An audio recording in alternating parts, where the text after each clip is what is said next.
Welcome back to Ground Rules, where we look beyond the price board to understand what is really driving South Africa's livestock markets and what those movements could mean for your next decision on the farm. There's a little more pressure creeping into the livestock market this week. We saw weaner calf prices falling by almost 3%.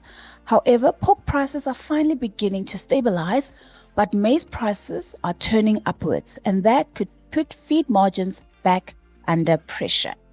So the big question is, are we simply seeing a short-term pullback, or could livestock prices stay under pressure for longer?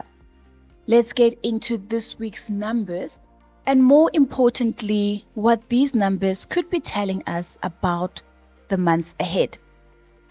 Let's start with cattle, where we are beginning to see a definite change in momentum. The average price for weaner calves weighing between 200 and 250 kilograms fell by almost 3% last week to reach 47 Rand 36 cents per kilo.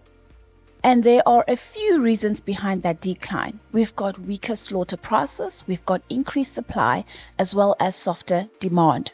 Looking at the top end of the market, the top 40% average declined to 49 Rand 55 cents per kilo, while the top 10% dropped to 51 Rand 38 cents per kilogram. Provincially, the Free State averaged at 48 Rand 86 cents per kilo, the Eastern Cape averaged at 48 Rand 26 cents per kilogram. Now, interestingly, slaughter prices themselves were fairly stable last week. The national A2, A3 carcass price, or supers, traded sideways at 66 Rand 67 cents per kilogram, while the C-grade prices were at 57 Rand 83 cents per kilogram. But there is pressure building. More animals are entering the market, therefore increasing supplies. At the same time, we see pork prices remaining under considerable pressure because of oversupply, and that weakness is having a knock-on effect across the broader meat market. We may therefore only begin seeing better slaughter prices again once pork as well as our poultry prices start to recover, potentially around September or early October. Weaner calf prices could also ease a little further down from here before strengthening again in October, when demand traditionally begins to improve. But there is another piece of the puzzle that we need to watch carefully this season, which is maize. Our maize prices are starting to move higher, which could squeeze feed margins. And if maize prices climb too far, feedlots may become less willing to pay current prices for calves as we move towards the end of the year. So for cattle producers, don't only watch the cattle price, watch the feed price behind the buyer. Moving over to sheep, we are seeing some pressure here too. The average store lamb price declined 1% to 57 Rand 43 cents per kilogram. Provincially, the Free State averaged at 61 Rand 1 cents per kilo, the Northern Cape averaged at 53 Rand 91 cents per kilo, and the Eastern Cape averaged at 58 Rand 82 cents per kilo. Heavier slaughter lambs weighing more than 32 kilograms are currently trading at 55 Rand 18 cents per kilogram. The A2, A3 slaughter price remains at 106 Rand 13 cents per kilogram, while the C2, C3 price is now at 79 Rand per kilogram. My view remains that we have probably moved beyond the high point for the year for sheep. Increasing supply and softer demand could continue putting pressure on both feeder, lamb, and slaughter lamb prices through the end of the year. We are seeing considerable price volatility between the regions at the moment, so your local picture may look somewhat different. But across the broader market, there is definitely a downward pressure beginning to build. Now, moving over to wool, there haven't been any new wool auctions locally or in Australia yet, but auctions resume again this week. One factor worth watching is the stronger rand, which could put some pressure on our local prices.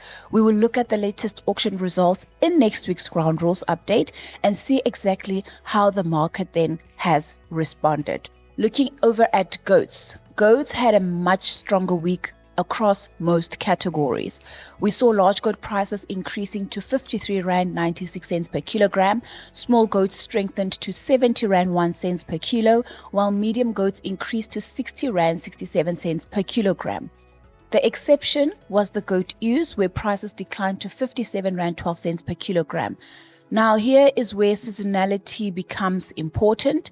Looking at price patterns over the past 2 years, the large goat prices could begin to come under pressure from around October. The goat ewes and goat lamb prices, however, may only begin declining sharply from November. Remember also, our goat prices typically peak around the beginning of spring before weakening as we move towards Christmas. Whether we will follow exactly the same pattern this year remains to be seen, but it's definitely something worth watching over the next few months.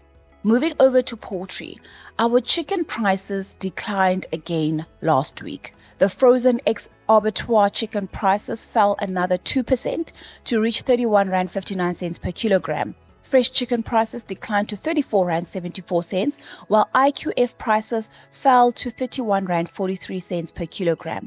There are several factors putting this market under considerable pressure. We've got the lower pork prices that are creating competition. We also have the stronger rand, which is making imports cheaper. Add the weaker demand to that picture, and local chicken prices are facing pressure from several directions all at once. The expectation, however, is that prices could begin to move back into an upward trend from September through to December, as then the seasonal demand improves. The egg market was unchanged last week. The national average price for graded eggs remained at 22 Rand 90 cents per dozen, while ungraded eggs traded at 16 Rand 88 cents per dozen. Pork. Now, are we finally turning the corner on pork? We may finally have some encouraging news. A large number of pigs reached slaughter at roughly the same time following vaccinations. This created significant oversupplies and put considerable pressure on pork prices. But fortunately, the market started stabilizing last week, and the worst of that pressure may now be behind us. We saw bacon prices declining only 1% to 29 Rand 3 cents per kilogram, but pork prices increased 1.5% to reach 30 Rand 93 cents per kilo. And the standout move came from sausage pigs, where sausage prices jumped approximately 13% to 26 Rand 63 cents per kilo. So we are not completely out of the woods yet, but there are signs that the pork market may finally be finding its feet. Turning to feed, inland lucerne prices were fairly stable last week. Grade 1 lucerne remained at 3,800 Rand per ton, while Grade 2 held at 3,400 Rand per ton. Premium inland lucerne was lower at 4,200 Rand per ton. Overall, lucerne prices are beginning to ease, with the first new cuttings expected to reach the market soon. That additional supply could place further downward pressure on lucerne prices.